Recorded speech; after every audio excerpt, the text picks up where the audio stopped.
5.1 we are seeing Indian villages, and we have seen different types of villages. Britishers classified people in Indian villages into three groups: proprietors, agriculturalists, and laborers. Lenin and Mao classified people in villages into landlords, upper class peasants, middle class peasants, lower class peasants, and laborers. There were different views on Indian villages.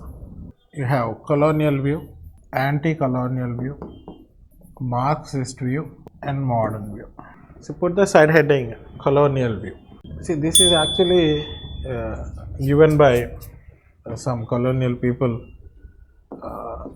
The main proponent of it is Henry Maine, who was an evolutionist, and Charles Metcalfe and Thomas Munro are the proponents of this particular viewpoint.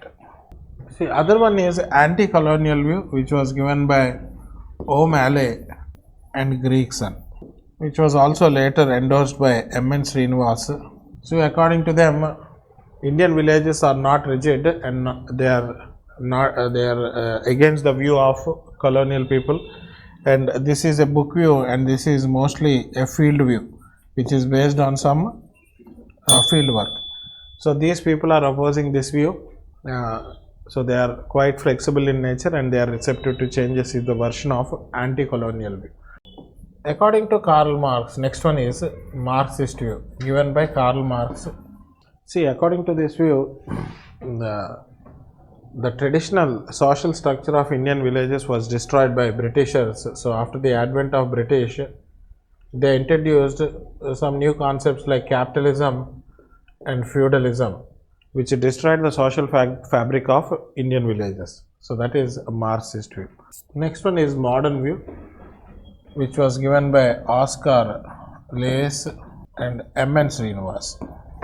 Modern view. See, according to this, villages are not only self-sufficient and autonomous units, but they also have connections with other neighboring villages, towns, and cities. That concept was given by Oscar Lewis. So they combine both these views. So on one hand they are rigid, on the other hand they are flexible to change. They are receptive to modern ideas because they are socially, economically, and politically interdependent on other villages, towns, and cities. So this particular view. Selecting the right optional subject for the UPSC exam can be a daunting task, especially if you're aiming to succeed on your first attempt. But what if there's a crucial element that could make all the difference? That element is continuous answer writing practice. At Vijetha IAS Academy, our Anthropology Optional Foundation program offers a comprehensive approach. Not only will you delve deeply into the subject matter, but you will also engage in daily and weekly answer writing exercises. Each of your answers will be meticulously reviewed and critiqued by P Kishore Sir, ensuring you receive personalized feedback to enhance your skills. This approach has already helped many students achieve impressive marks and ranks, such as Akanksha Singh, 311 marks in Anthro CSE 2022. Chaudhary Shipra Vijay Kumar, 307 marks in Anthro CSE 2022. Ajin Kumar, who cracked UPSC in his first attempt, and many more. With daily feedback and structured practice, you will be well prepared to succeed in the UPSC examination.